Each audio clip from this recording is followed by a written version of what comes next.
চৰাই মৰে ৰৈ মানুহ মৰে কৈ বিপদত পৰিল নুৰুল হুদা মুখ খুলি বিপদত ৰূপহীহাটৰ বিধায়ক দলীয় নেতৃত্বক সমালোচনা কৰি বিপদত পৰিল কংগ্ৰেছ বিধায়কজন কথা কোৱাৰ বাবে লিখিত উত্তৰ দিব লাগিব বিধায়ক নুৰুল হুদাই এখন বিশেষ জাননী প্ৰদেশ কংগ্ৰেছৰ সভাপতি ভূপেন বৰাই প্ৰেৰণ কৰিছে এই জাননীখনত স্পষ্টভাৱে উল্লেখ আছে লিখিত উত্তৰ দিব লাগিব ৰূপহীহাটৰ বিধায়ক নুৰুল হুদাই কিন্তু কিয় নুৰুল হুদালৈ লিখিত উত্তৰ বিচাৰি জাননী প্ৰেৰণ কৰিব লগা হ'ল ভূপেন বৰাই এতিয়া মঙলবাৰে নুৰুল হুদাই সংবাদ মাধ্যমৰ সন্মুখত কি কৈছিল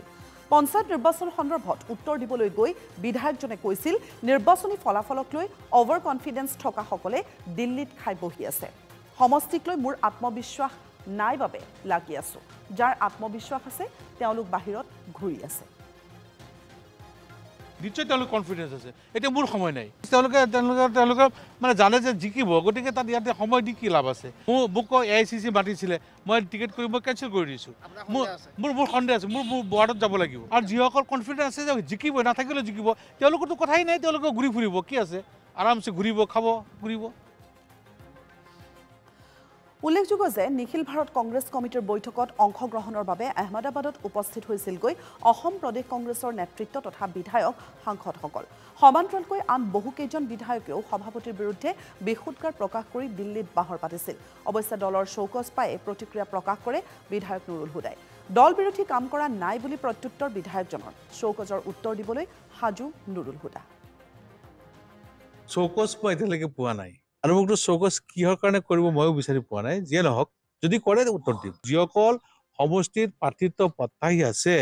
তেওঁলোক যদি আমাৰ সেই গ্ৰাছৰুট লেভেলত লাগি থাকে তেতিয়াহ'লে সেই গ্ৰাছৰুট লেভেলৰ ৱাৰ্কাৰসকলৰ মনোবল বৃদ্ধি হ'ব তেওঁলোক ওলাই আহিব পঞ্চায়ত আমাৰ দখললৈ আহিব মই এইটো এটা পৰামৰ্শহে দিছিলোঁ মোৰ অভিযোগ নাছিলে কাৰো বিৰুদ্ধে কোনো কথা নাছিলে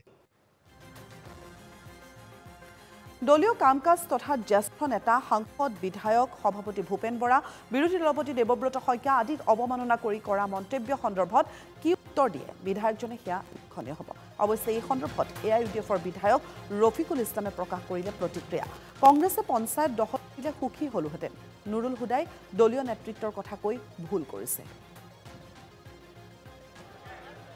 বিজেপিৰ হাতৰ পৰা জিলা পৰিষদখিনি কাঢ়ি আনিব পাৰিলে আমি ভাল পালোহেঁতেন যিহেতু 26ত বিজেপিক আমি পৰাভূত কৰাৰ কাৰণে সবেই মিলি এটা ৰণকৌশল কৰি আছোঁ